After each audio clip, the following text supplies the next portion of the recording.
Hello and welcome to episode 3 of Jeff Talks Mechs, and we're going to talk about a really significant piece of battle technology in the Mech Warrior lore or in the Battletech battle space, and that is of course the Thunderbolt.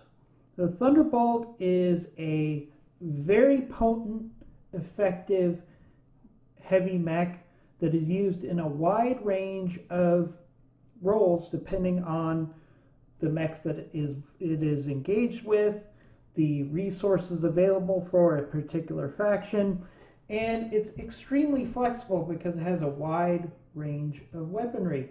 So let's talk about the history of the Thunderbolt. The Thunderbolt started production in 2491 as a planetary assault mech and was in fact one of the heaviest mechs capable of being produced at that time. So yes, it was originally considered an assault mech because it was significantly heavier than other battle mechs available at the time. It was a huge surprise when mech warriors initially engaged in combat with the Thunderbolt because it was a significant increase in tonnage and firepower than the contemporaries of the time. And it was in relatively large numbers for an assault mech at the time. As mechs increased in size, then the Thunderbolt then got reduced to what's considered a heavy mech, but in many cases it still has more armor than some quote-unquote assault mechs. So it is a very capable piece of equipment. The roles that this Thunderbolt may be seen in, for example, it could be a heavy assault mech, which can be a heavy hitter in lighter lances. So let's say, for example, you have a lance of mediums except for a Thunderbolt, then the Thunderbolt will be the heavy hitter. Or conversely, you could have a lance of assault mechs that has a Thunderbolt as its scout or maneuver component because it is significantly faster than the assaults that could be in a lance. So it has a lot of flexibility. With the varied arsenal, the Thunderbolt remains one of the best armed mechs, making it capable of serving many roles. It is also an incredibly well-armored mech, rivaling or exceeding the amount of armor carried by some assault mechs, as I said earlier. So let's talk about the Thunderbolt, and we're going to talk about the base model with respect to weapons and equipment, because this mech lasted throughout the history of Battletech from when it was first created to the dawn of time. Thunderbolts are a key component of many militaries. So let's look at the base weapon and equipment of the base Thunderbolt, which is the TDR-1C. So because it's an eclectic weapon mix, the Thunderbolt does not have just one primary weapon. Its longest range weapon is an LRM-15 missile launcher mounted on the right torso, and that gives it a very iconic look with that right torso mounted missile launcher. It's fed by 2 tons of reload.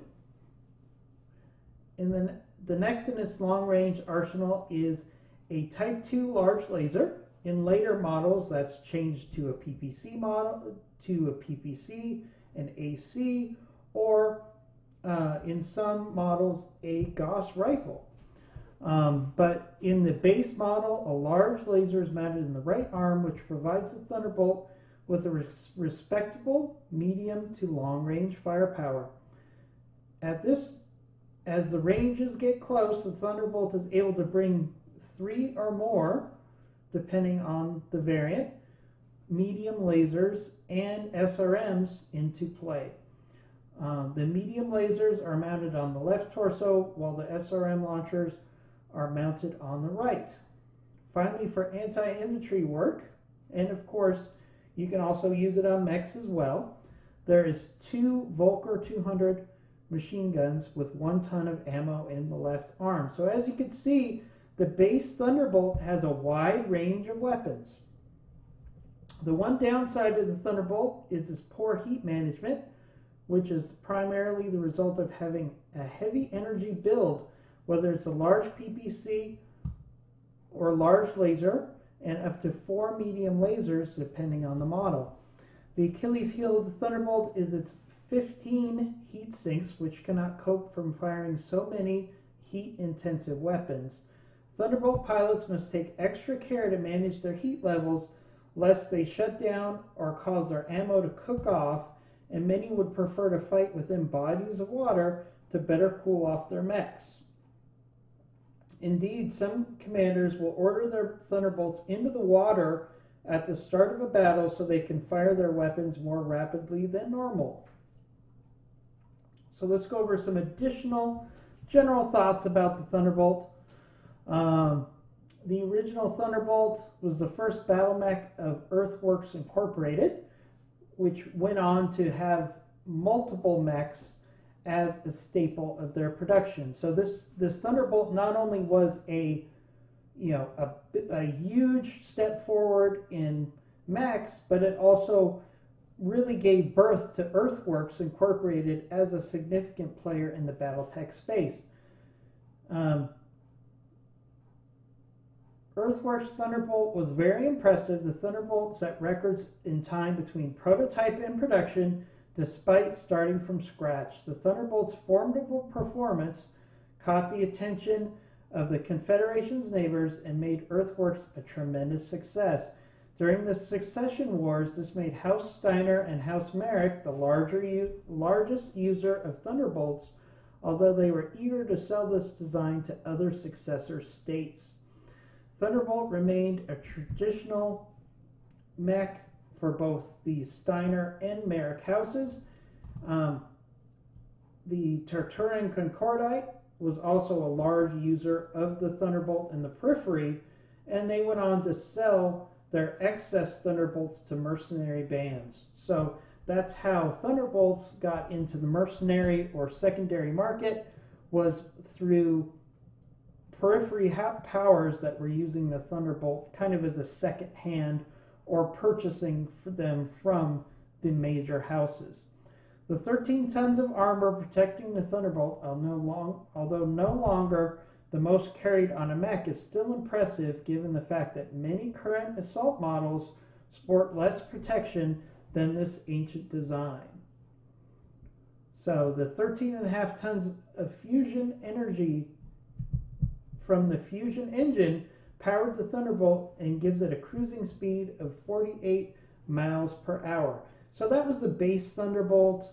It was a little slow compared to some other heavy mechs. For example, a Zeus in particular is much faster than a Thunderbolt in the same class, even though the Zeus is 5 tons heavier. So that's something to keep in mind. Later variants of the Thunderbolt went on to give it a lot more speed. Speaking of variants, there is a huge amount of variance with respect to the Thunderbolt because it was around for so long. Basically, throughout the history of the Battletech lore, there were Thunderbolts. So constantly it was being reimagined. Sometimes it had to be reduced from a technological standpoint due to a reduction in resources or tech. Sometimes with the discovery, for example, of the Helm memory core, it was then upgraded back to the original specifications. So we already talked about the TDR-1C. So let's talk about some other significant variants out there. We have the TDR-5LS, which was developed in 2850. As the second succession war saw more and more technologies disappear, the 5LS was a downgrade. While the ER large laser and Starfish small pulse lasers were retained, the standard LRM-15 and SRM-2 rack were noticeably less accurate than their predecessors. So basically, the 5LS was a dumbed-down version of the original Thunderbolt as technology and resources were worn down during the succession wars. Then we have the TDR 5SD. It's a particular favorite of mine. This is a Star League era Federated Suns refit of the Thunderbolt that takes out the LRM-15 machine gun and other ammunition and replaces them with an Ultra Cannon 5 with 2 tons of ammunition. For close work, an extra medium laser is added, so there's 4 medium lasers. And the large laser is traded for a large pulse laser, which reduces the range but increases the firepower and the ability to shoot multiple times instead of one.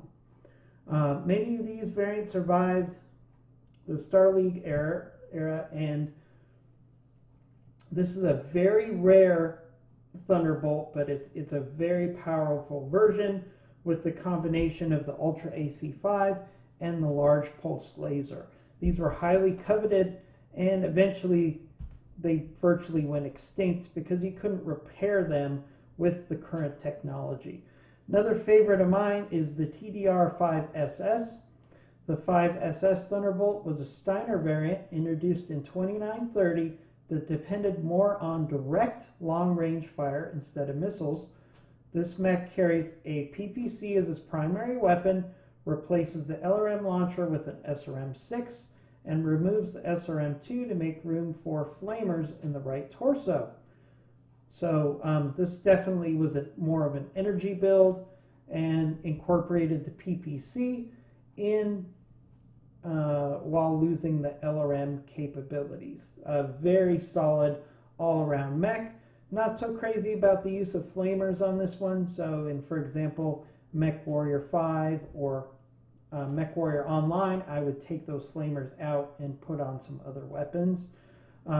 Next up, this mech was so popular that the clans even came out with their version. So they have the TDR-5SC, which is the clan technology retrofit, built in 3050. The Thunderbolt C replaces the original weaponry, only the original weaponry. All structural components are unaltered. The standard weapon system has been replaced with a clan large pulse laser, a single torso-mounted ER large laser, an arm-mounted ER medium laser, and 2 small lasers. So even the clans love the Thunderbolt. And last up, again, there's many variants, so please post in the comments section of this video which variant you like the most. But I could spend literally 2 hours talking about all the different Thunderbolt variants. But let's talk about the TDR-9M. The TDR-9M was Earthworks' attempt in 3067 to rebuild the Thunderbolt to the modern era. Again, after they've found some lost tech. Modifying it to excel in long-range combat, the mech is built using endosteel chassis and 12.5 tons of armor, using angled and slope armor to further increase protection. The mech has excellent maneuverability with 4 jump jets, further enhancing flight stabilizers built into the design. The mech's primary weapon is an automatic light Gauss rifle mounted on its right arm.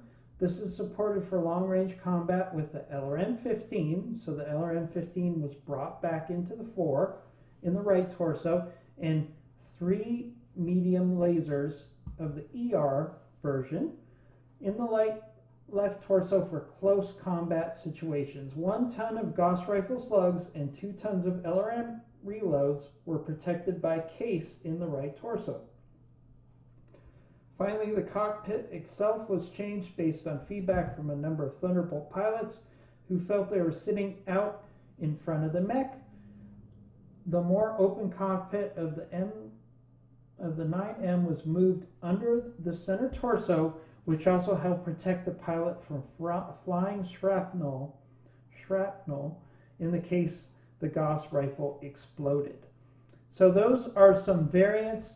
Again, this is a very effective, solid, heavy mech. It's very well rounded. It has a wide range of weapons platforms. It can engage at long range, short range, medium range, It also was very good at melee as well, which isn't really covered in the lore as much as it should be for the Thunderbolt, but it is actually a very effective melee weapon as well. So what we're going to do now is switch over to some gameplay from MechWarrior 5 and give you a feel for how the Thunderbolt was used in traditional combat in Battletech lore. So let's take a look at some gameplay from MechWarrior 5. And we're now changing to MechWarrior 5 to give you some gameplay of a Thunderbolt in action. Alex from Commando Gaming is going to be our guest MechWarrior for the day. Hey guys. And we're going to take a Thunderbolt in a typical lance that you would see it in, where it's in a mix of heavy and mediums. And we're taking the Thunderbolt that is armed with a PPC, SRMs, and medium lasers. So it's a pretty balanced mod, pretty balanced version of the mech. You would see it typically in later stages in lore history because of the addition of the PPC.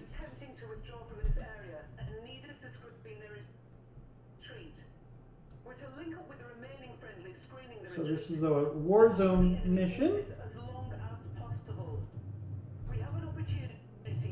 So in this type of gameplay, you go to a certain point, and then it will trigger several rounds of enemies coming in at you from various locations.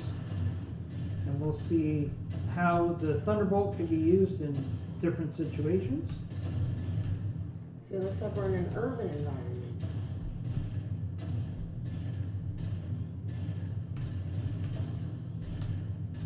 There's your targets. Focus target received, Commander. I think I saw an urban run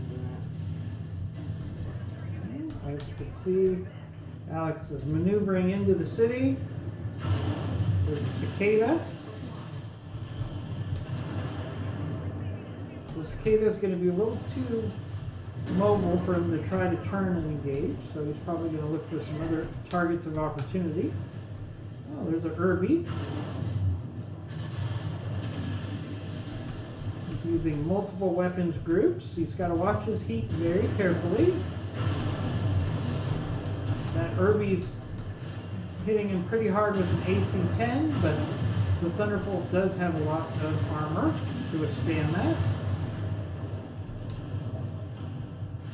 If only MechWarrior 5 had melee, you could just finish him off with a good punch right there. Which is typically what a mech pilot would do.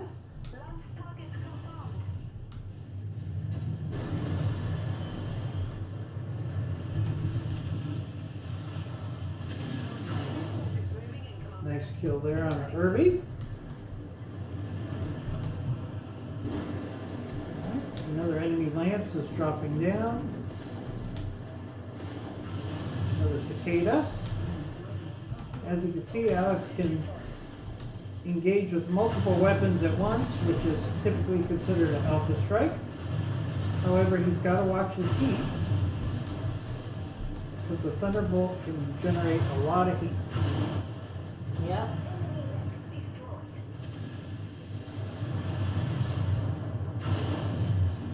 I don't know why the flamers are working on this thing. It's on Group 4. I'm using it.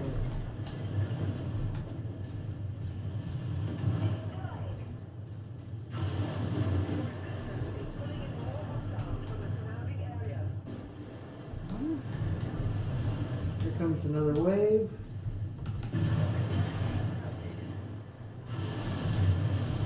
Alex has got to watch us protect his armor protection. While the Thunderbolt does have a lot of armor, it's not indestructible.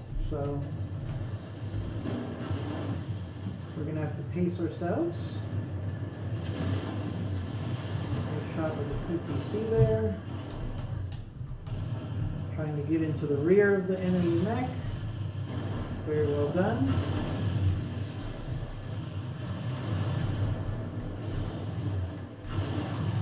And there goes was a kill. Good job.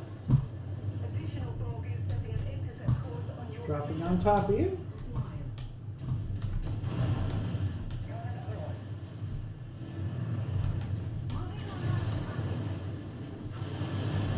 The enemy certainly has plenty of cicadas.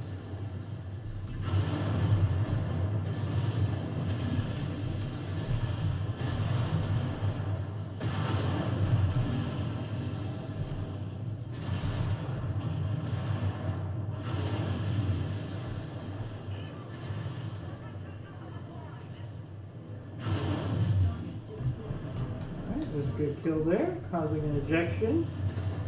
In Mech Warrior 5, if the enemy has lost all of its weapons, it will eject.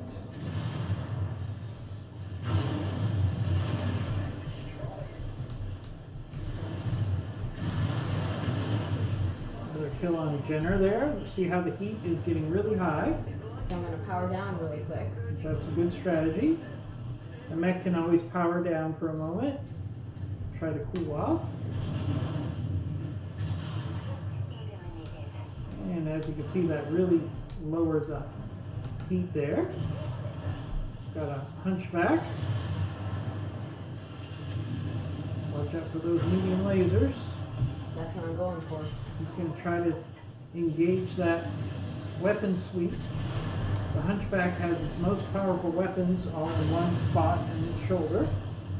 And I just took them all out. And now they're taken out. So he's down to one laser, one small laser.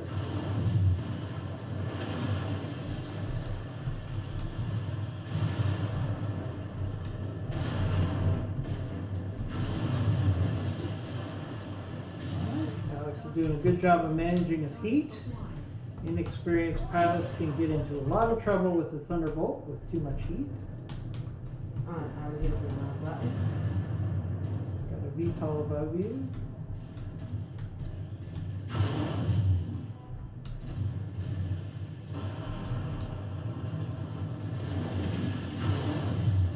Got DJ there.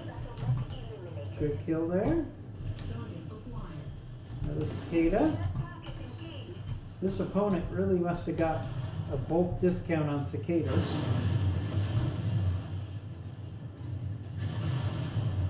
kill quarter has been reached. Good kill. Rendezvous with us at the extraction point when you're ready. Alright, at